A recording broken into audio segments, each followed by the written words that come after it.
แค่สปอร์ตรู้เท่าไหร่หรอเดี๋ยวว่าเสมอเดี๋ยวพูดถึงหรอแล้วก็กูขึ้นนี่ได้10บุญ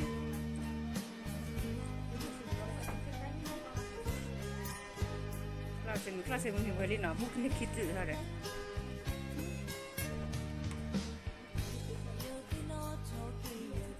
มุกไม่เคยมีค่าเรียนเนาะ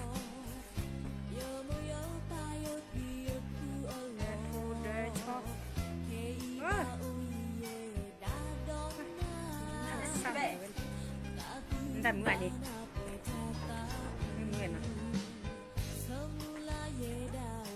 นี่เดี๋ยวเรามาซื้อสกัดเบอร์ดูกันหรอแล้วคุณนี่แล้วเดี๋ยวคุณนี่ให้เราจูให้เราเคยไปเจียวเคยอ่ะเขาบอกซ้ำหน่อยเคยว่านอนเราก็เลยวัวเสียหมูแล้ว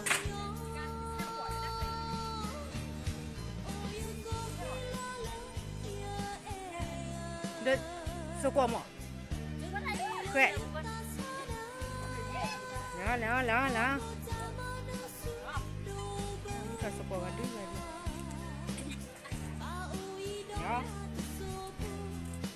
มาชิพ่อเนี่ยบ่า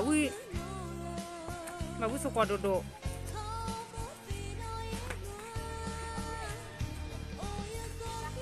สกัดอะไรดิสกัดกันด้วยกันดีหน่อยเด้